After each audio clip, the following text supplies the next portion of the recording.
Hey, I'd like to welcome you to another episode of Mission Matters. My name is Adam Torres, and if you'd like to apply to be a guest on the show, just head on over to missionmatters.com and click on Be Our Guest to Apply. All right, so today I have Jose Tejada on the line, and he's VP of Mortgage Lending at Guaranteed Rate. Jose, welcome to the show. Thank you. Good to see you again, Adam. All right, Jose. So for people that haven't maybe been around the brand too long, let me tell you something about Jose. Jose is one of the originals. He's been around and within our community since we were even called Money Matters back in the day. So it's an honor to have you on the show, Jose. And I'm excited to start getting into this book that we'll be authoring together and that we'll be promoting. And I'm just really excited to have you on the show, Jose. So thank you again. No, thank you for having me. I really appreciate it. All right. So, Jose, before we jump into the book, I also want to talk about real estate, what you're seeing from your vantage point over at Guaranteed Rate, and just kind of get into your business as well and how you're helping clients. But before we do that, we'll start this episode the way that we start them all with what we like to call our Mission Matters Minute. So, Jose, we at Mission Matters, we amplify stories for entrepreneurs, executives, and experts. That's our mission. Jose, what mission matters to you? Yeah, what matters to me is bringing families relevant, accurate mortgage information for families that are looking to purchase or refinance. I think that my background really gives to that, and that's something that I'm very passionate about. Awesome. Love bringing mission-based executives and entrepreneurs on the line to share why they do what they do. Like what gets them up and going in the morning? What are they passionate about, and how do they make a difference in the marketplace? So great stuff there. And just to get us kicked off, Jose, so how did you kind of get started on this path to finance, mortgage lending? Like where did you start? Wow, I've been in the world of finance for 22 years now. Believe it or not, I started as a bank teller at a company that doesn't Wow. exist anymore called Washington Mutual. It was a national bank, and it just doesn't exist anymore. It went away in 2008 Mhm. that kind of economic crash. Mhm. And over time, I was a bank teller. I was a branch manager. I managed a couple of offices. Then around 2008, when I left Washington Mutual, I went to another bank in the West Los Angeles area, and I started in private banking and wealth management. After that, in 2019, I left that and I started, just practicing mortgage lending, and that's what I've done. Lending has been in my DNA since my teller days. Since Washington Mutual was really a savings and loans, that was the backbone of what we did. I've been doing lending for a long time, and I'm passionate about it. A loan is essentially a problem to solve, and I love solving problems, so that's what I did. Man, you took probably many of our viewers down memory lane over there, bringing up that brand, right? Been a little bit of time, but I'm sure we all remember that. So, Yeah. my background for the viewers that have been watching this a long time, they know, so I was in finance for almost 14 years, financial services, a lot of different areas. And I have a preference, and I just love the industry. I love the people that gravitate towards it. And I just feel like there's so much opportunity there. So, and you've had a long career in finance. There's some younger audience that'll be watching this as well, or even maybe some people looking to make a career change potentially. Like, what is this whole community of financial services? You've been in different sides of the industry, different sides of whether it's bank, whether it's lending, all these different things. Like, what is the industry as a whole kind of meant to you in your career? Yeah, I'll describe it this way. What I was listening to an executive one time when I was at Washington Mutual, Mhm. and he described our work in finance as a noble profession. Mm. And at first you go, "No, it's money. How is it a noble Oh, profession?" I love this. A But noble profession. I here's why. agree. Go ahead. Sorry. What just like your what you're doing here, right? Mission matters. What I tell the people all the time is who you work with matters, right? That's how I Yeah. end my conversations, and this is why, because finance is complicated. One of my favorite things to say, though, what sayings is, rocket science isn't hard to rocket scientists, right? So, for example, essentially what it means is this is what I do, and if I can do it well, and I can help you learn it better, and you be more efficient, and you do better mortgage planning, for example, in what I'm doing currently, it's better than you trying to Google yourself into figuring it out, right? Yeah. So what is this world about? It's really about being relevant in people's lives, in people's financial lives, which is, as we know now, right, in contemporary world, finance is so connected to mental health and so many other aspects of life. So it's really a noble profession. Yeah, From my so true. perspective, maybe biased, but from my perspective. No, I'm biased as well, and the reason I bring this out is because a lot of people are out there looking to find their way, and some people, I mean, when you're thinking about like what gets attention on social media, like I'm like, people. I had a wonderful career in finance and financial services, and I think it's a great route for people to build a long-term career. And just a lot of wonderful people that work in the industry, in my experience. What would you tell to maybe some of those newbies that are? It doesn't have to be in lending or banking or just in general, like that want to get their feet wet in financial services and maybe are thinking of that as a career path? Yeah, I think that, well, for one, you have to want to be problem solving driven. I think that Mm, that's one of the main things, right? The problems, whether you're dealing in a private wealth, mass affluent sector, or you're dealing in something that's not that, a developing sector or mhm, whatnot, it's always the same. The difference is just more zeros usually, mhm, right? So you have to be willing to be someone that wants to be of service, someone that wants mhm, to understand the families and the family dynamics to be able mhm, to come up with solutions that are relevant to them.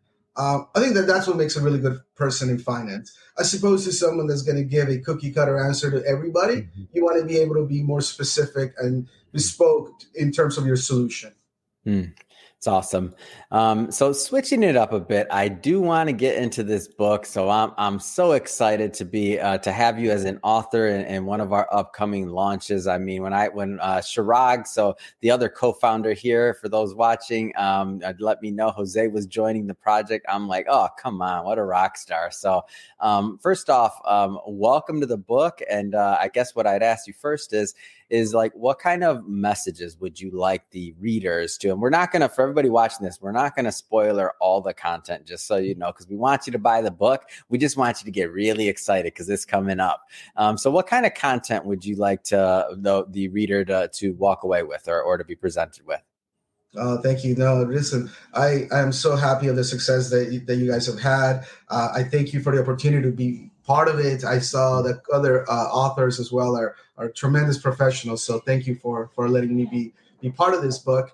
What I talk about in the book is about the modern finance approach. Okay, so the world of finance has changed tremendously since I was a branch teller in the year 2000. Right? Wow. It's been at that time, believe it or not, an ATM that could accept checks as a deposit was an innovation, right? Yeah. So in the world today, finance is much more different, and it's put a lot of technology in the consumer's hand and a lot of options in the consumer's hand. Mhm. However, it goes back to the rocket science and rocket scientist Mhm. situation. I think that also it's created a situation where consumers are creating more complication for themselves by not fully understanding what they're doing. So I talk about how to approach modern mortgage lending, how to Yeah. approach a mortgage plan, how things are relevant, and I give a lot of scenarios of different cases that I've worked on that I think are interesting for people to see. Why do you think books are so important? And what I mean by that is there's a lot of different ways to tell stories. I'm still, and I may be biased, I'm a publisher. I'll throw that out there, but I love books. I love the feel. I love I love to flip them. I like the weight of them sitting on my table. Like, I like how people perceive them and how they digest the information. Like for you, why was it important to make sure that your words were published? Yeah, no, that's a great question. And I'm with you. I have books in at least three different areas of my life. I'm sitting in my home office right now. I have a bookshelf in here. I have a book next to I got books stacked on my coffee table, and I got Mhm. books on a chair in a different area of the house. I'll tell you why. It's because of the timing of reading a book.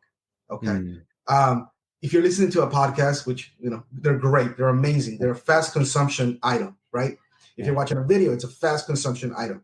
When you're Mhm. reading a book, you're on a more paused situation. Of course, there's different levels of reading. People read faster, different techniques, but Sure. generally, you're reading it and you're consuming the content at a slower pace, so Mhm. you understand it and it sinks in more.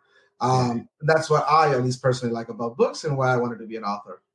Yeah, I'm with you. Like that pause or that ability to slow down for a moment, especially in the world of your TikToks and everything else. Well, hey, I like it. I'm a fan. I like all this stuff. But to me, the written word and to have that out there, it's a special thing.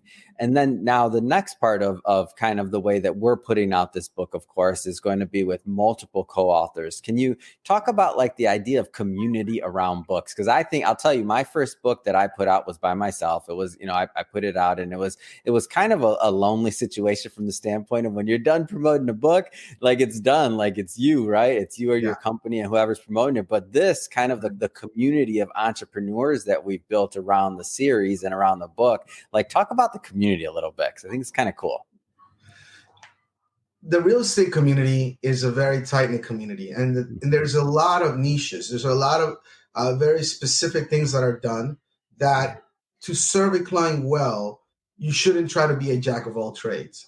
So I Mhm. think what the book brings is a nice illustration of these different types of roles that are played within the real estate sphere, right? Yeah. Um, I believe, and I talk about this on my socials all the time.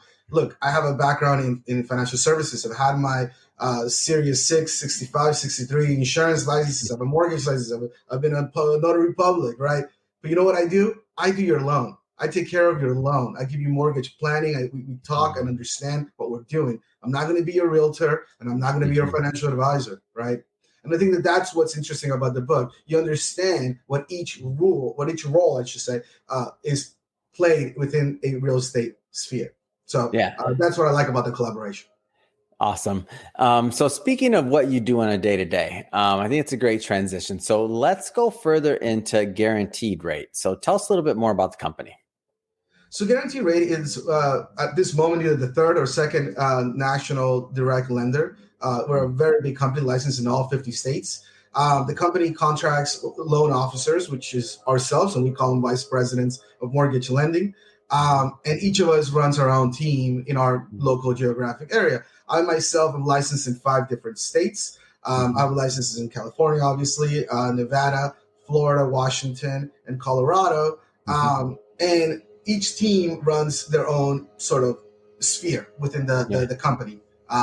We focus on being high level customer service and in delivering great quality loans at as low rates as we can offer them. Mhm. Tell me a little bit more about the culture, because I know like you've been with multiple brands along your career, and you moving to Guaranteed Rate, in my opinion, it's a big deal. Like it was a big deal for you to go over there. When I heard when Shrag let me know that you made a transition, I'm like, oh wow, and that's when Guaranteed Rate kind of came on my radar. I'm like, oh, Jose's over there now. Let me look a little bit further into the company. Yeah. Tell me a little bit more about the culture and like what it meant to you. Yeah, you know what? It's it meant a lot, and I'll tell you why. Yeah. I spent, I think it was something like 8 years at Washington Mutual, big giant bank, and then Yeah. I spent from 2008 ish to 2019. I was at another local bank here, which it's just called Union Bank, which just got sold to U.S. Bank. So apparently, banks disappear when I leave them. They it's these are big corporations, these are big banks. Mhm. Guarantee Rate is a privately held company. Our CEO, Victor Cirielli, manages the company. And the speed at which way we can make decisions and the speed at which way we can move is really what's more delightful for me about Yeah. working at Guarantee Rate. Where Victor, our CEO, is very in touch in what the market is doing Mhm. and can make decisions quickly versus, as you know, big giant corporations, it moves a lot slower. It can Yeah. take a year to react to something that happened today. So I Yeah. think that that's by far what I enjoy the most. Yeah, I kind of figured that was one of the reasons, and be interested in this take. So a lot of transition going on, obviously, in the world right now. We're recording this for context for people that'll watch this in the future. Recording this in February of 2022, so a lot of change going on. Yeah. What are you seeing in the real estate market overall, like from your vantage point? Yeah, great question. At this particular moment in time, we have interest rates going up, Mhm. and compared to what was going on in 2020, 2021, what is going to happen in the future? I think that it's Mhm. important to understand what's going to happen or kind of try to guess what's going to happen, as it's all theory, right? Mhm. It's to understand what happened in the past. So we were living in an environment where we were in essentially an artificial market where the government was doing something that's called quantitative easing, which meant they were essentially the only buyer of debt, of mortgage debt in the secondary market. Maybe not the only one, but the largest one. Yeah. That is coming to an end in March here in just a couple of days. And so that in itself, because that's going to stop, naturally it was going to raise the rates. In reality, this should have happened in October of last year, but then we had various changes of COVID coming into play. So the government decided to go ahead and extend that for a little while longer, and now that's going to make a change. We're also facing inflation that is tremendously high, which means that our government needs to take action in terms of controlling the inflation. That's going to also raise the rates. These are natural economic things. These aren't things that are happening all of a sudden. At the same time, we have a supply chain issue. We don't have enough materials to build homes because of COVID, and there are not enough homes to be bought because the demand is still too high. So so this is the problem we're discussing before. It's delicate a very system, problem, isn't right? it? So yes, interest rates are going up. It is not a surprise to anybody in the industry because we knew this was going to happen. And yes, there's still more buyers than there are sellers in the marketplace. So the real estate market, I think, as a macro, is going to continue to grow, at least in my opinion, the next 2 years minimum. Right, I'm not going to see farther than that, but I think that at least for the next 2 years, and simply because there isn't just enough houses there to match demand, right? Yeah. However, in general, I would say that if you are a buyer, you want to buy sooner than later. And I think that to a certain degree, if you're a seller, you want to sell sooner than later, right? So to deepen that, if you're a buyer, we know that interest rates are going to continue to go back to a normal market environment. Think 2019, right? Pre-pandemic. So you want to buy before interest rates grow more, right? If you're a seller, as interest rates do go up, and inflation continues to go up if it doesn't get controlled, then you're going to lose a pool of buyers, a certain number of buyers, right? To price, right? So would it still be a seller's market? I believe so. I just think that you lose a certain amount of opportunity by having buyers not be in the marketplace as much as they get maybe priced out based on what's happening or the perception of what's happening, right?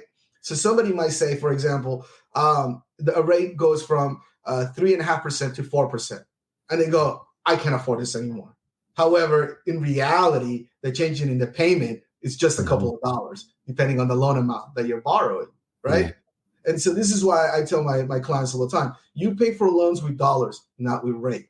Loans are about cash flow, not about the rate. Yes, obviously the rate is an indication of what that payment is going to be, but really it's about what are you paying per month and can you afford that cash flow?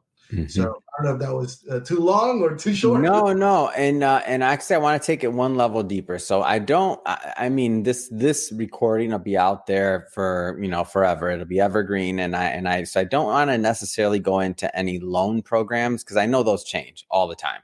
And this recording will be out there. So I want to, and by the way, at the end of this, for all the viewers, Jose is going to leave the contact information so you can connect with him and his team so that you can talk to him directly and get a feel for what's right for your particular situation. But I would like to cover maybe like the process of what it looks like. So say I'm a new home buyer and I'm thinking about purchasing a home or something. Like, what is it like the process specifically working with you and your team? Like, what does that user experience look like? I'm glad you asked that question because in my industry, it'll vary widely. Yeah. So in the way that it works with me, okay. So I have a team that works with me. Generally, every initial interview is going to be done with me, with myself. So we'll schedule a time. We'll either go on a Zoom or we'll go on a phone call. And when people are comfortable, they'll come back in person, and we'll do a mortgage planning interview. So I'll ask you questions about what do you want? Where do you want to be geographically? What do you feel comfortable paying? What kind of work do you do? We'll kind of do a sort of back of the napkin conversation about where you could generally fit. After that, you'll go on and apply via our online link. It'll take 10 minutes to complete an application, very basic information. Can't get it wrong. All it does is collect data that transfers to our software so that we can start structuring a proposal for you. I'll send out an analysis that'll say, look, this is what the projections are for your specific situation. Mhm. We'll get back on the loan and discuss it. I'll issue you a pre-approval. You'll go with your realtor and you'll go shopping that Mhm. loan. One of the things that we do differently at Guarantee Rate is that we actually have a pre-commitment process. What that Mhm. means is that your loan can actually be fully underwritten by an actual underwriter prior to you finding a home. This is very differentiated, a big difference in the market. Not a lot of companies are going to offer that. So what that means is that as long as you stay within the parameters the way we structure the original loan, once you find a home, that's it. You've been So it's underwritten. good as cash, right? Pretty much. It's as good as cash, exactly. So it'll give a lot of power to your realtor and to yourself in a competitive market that we're in today. Mm. We are very hands-on. You'll hear from us perhaps more than you want to, but we're very big about giving you and your agent a lot of communication. It's awesome. Well, I did want to give a quick overview there because I know that you and your team put a lot of work and heart into what you're doing. So, and which I think is great. So I just have to ask, Jose. I know you're busy. I know a lot going on in the market. What's next? I mean, what's next for you? What's next for your practice? Ah, that's a great question. What's next for me is to continue to grow the business, at least for the next few years. I really don't know where the future is going to go. I'm very happy at Guarantee Rate. So we'll continue to grow. We'll continue to add team members. We'll continue to educate families. Philanthropy is a big deal for me. So the more we can produce, the more we can give back. I believe in karma dollars very much. So ideally, be able to impact more nonprofits and more local philanthropy. It's Yeah. wonderful. And if somebody wants to connect with you and your team, I mean, what's the best way for them to do that? Yeah. So you can always call me. You can call me right on my cell. Not a problem. 818-642-2198. You can email me very easy at Jose, Jose, Tejada, Tejada at rate.com. Hmm. Or you can go on my website. I don't know if we can. That's a little bit more convoluted. I don't know if it'll be published here or Yeah, posted. no, give them the website too. And we'll put it all in the show notes as well so they can click on it. So what's the website? It's Jose Tejada at people.rate. Awesome. So yeah, we'll put all that information in the show notes so that people can just head on over by clicking on it on the link and check you out and connect with you. Well, and speaking of the audience, if this is your first time with Mission Matters, we're a platform that's all about bringing on executives and entrepreneurs and having them share like why they do what they do, like what gets them excited about making a difference out there in the world and in the marketplace. If that's the type of content that you're into, we definitely welcome you to hit that subscribe button because we have many more mission-based individuals coming up on the line and we don't want you to miss a thing. And Jose, man, I'm so excited to have you in our upcoming book. I'm excited to promote the book with you. We're going to bring you back on the show when the book is live to talk about your experience and to get out there with the promo and to talk. We'll do a deeper dive into your writing and your chapter as well. Today was just a little teaser for everybody watching, a little bit of a teaser so that we can get you ready for this launch that's coming up. And Jose, really appreciate you coming back on the show. No, thank you very much. So happy to be here.